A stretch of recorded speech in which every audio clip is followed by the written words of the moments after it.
आप देख रहे हैं the viral news 974। The viral news 974 में आपका स्वागत है। खबर अच्छी लगी हो तो चैनल को सब्सक्राइब करें, खबर को शेयर लाइक जरूर करें। लोकसभा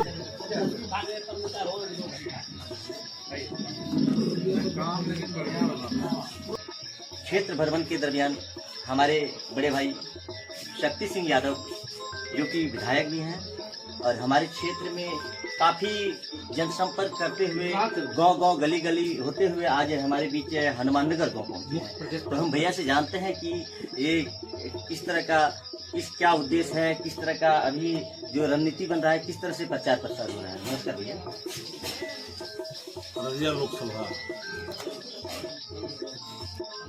बेरोजगारी की बात नहीं करते, किसान कल्याण की बात नहीं करते, बात नफरत की करते हैं। कभी गाय गोबर की बात करते हैं, हिंदू मुसलमान की बात करते हैं, अमन और चैन की बात नहीं करते। हम कलम की बात करते हो, तलवार की बात करते हैं। हम चाहते हैं कि लोगों में एकता का भाव हो, वो चाहते हैं कि नहीं विखंडन की राजनीति। क्योंकि प्रधानमंत्री जी का जो चेहरा है ना, वो चेहरा देख करके लोग भड़कता है। उनके चेहरे में महंगाई का विराट रूप है, उनके चेहरे में बेरोजगारी का विराट स्वरूप दिखता है। युवा भड़कता है, आम जन महंगाई का काल समझता है उस चेहरे पर। इसे लोगों के मन में एक भाव है कि बहुत सहे महंगाई की मार, अब नहीं चाहिए देश में मोदी सरकार। मोदी जी ने देश को क्या दिया? बेरोजगारी दिया, महंगाई दिया, परेशानी दिया, लाचारी दिया और किसानों को रौंदा। किसानों को किस तरह रौंदा गया? देश की गृह मंत्री की गाड़ी किस तरह किसानों पर रौंदते हुए गया था, वो दृश्य कोई भूल नहीं सकता। कीले बिछाई गई थी किसानों के लिए, वो कोई भूल नहीं सकता। इन तो में चुनौती है भाई। बंदे हैं इंसान, उनको चाहिए नौकरी, उनको चाहिए रोजगार, उनको चाहिए महंगाई से मुक्ति, उनको चाहिए किसानों के अनाज पर एमएसपी। वो कुछ है क्या? 16 लाख करोड़ आप पूंजीपतियों का माफ कर रहे हो ऋण, किसान का 10,000 पर उसके घर में पुलिस भेज रहे हो। ऐसा देश में नहीं चलेगा।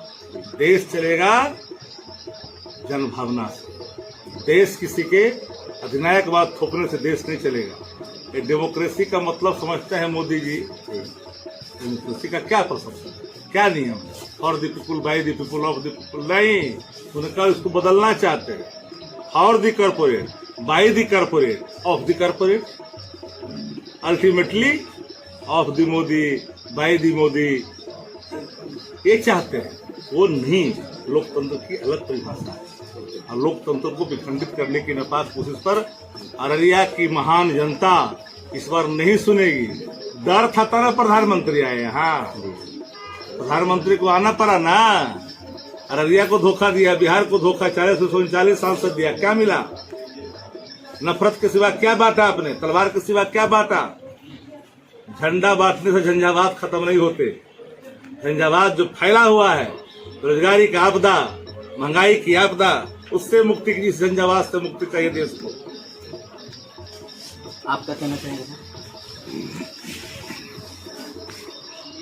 अभी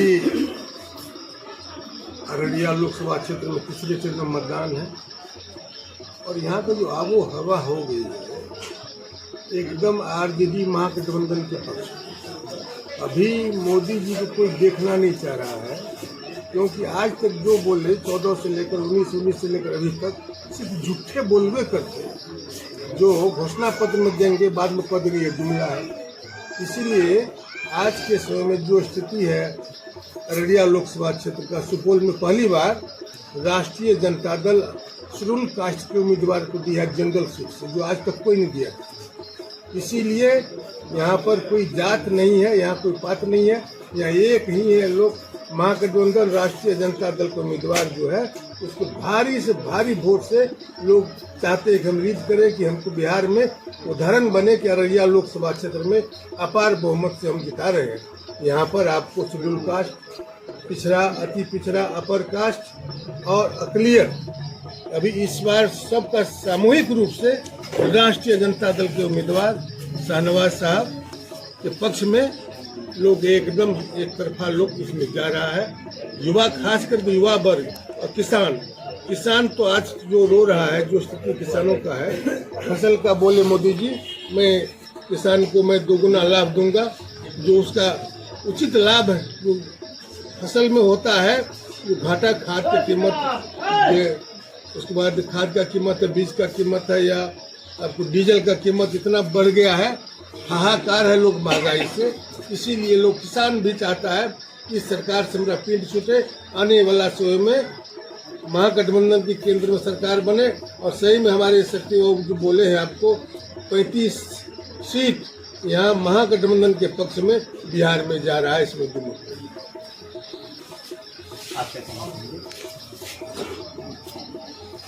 इस बार का जो लोकसभा चुनाव है इसका परिणाम चौंकाने वाला है। ये मोदी जी जो बोल रहे थे 400 पार 400 पार, हमको लगता है उसका 250 तो पार हो गया। पार का मतलब ये होता है क्या है 150 उसके लिए काफी है, समझे ना। क्या है जिसका आप लोग यदि लोकल मीडिया वाले हैं तो जीता जगता दृश्य देखे हुए इनका लोग सुनना नहीं चाहे थे। जो ही मोदी जी माइक पर आए जनता का चलना शुरू हो गया।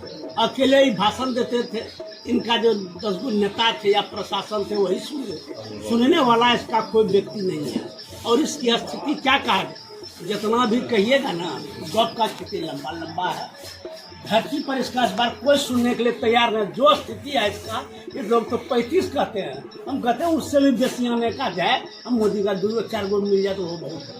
आप लोग क्षेत्र भ्रमण कर रहे हैं, आप लोग को कैसा देखिए कितना लाभ मिल रहा है? राष्ट्रीय जनता दल का यहाँ एक महागठबंधन का लहर चल चुका है और ये लहर इतनी तेजी से बढ़ रही है, हमको लगता है आने वक्त जो है 7 से पहले 6 तक ऐसा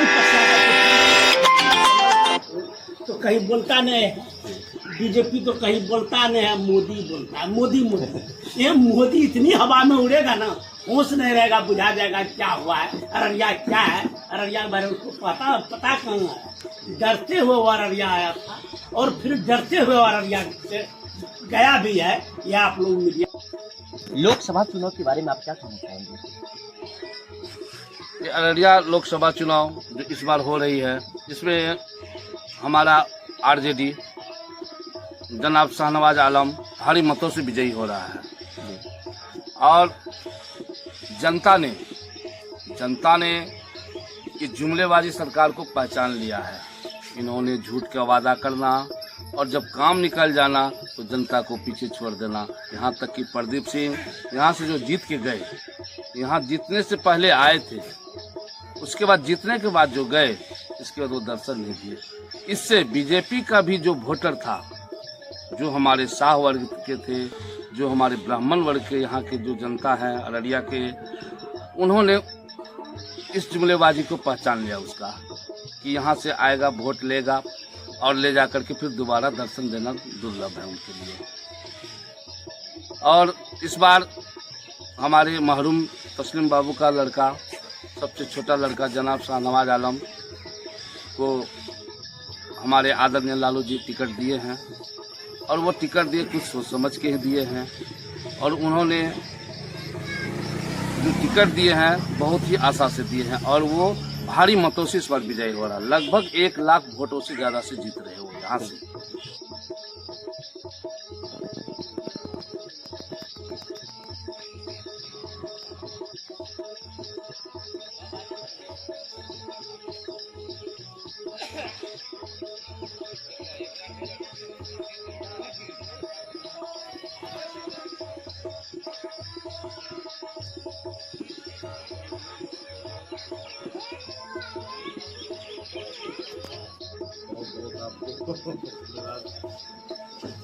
और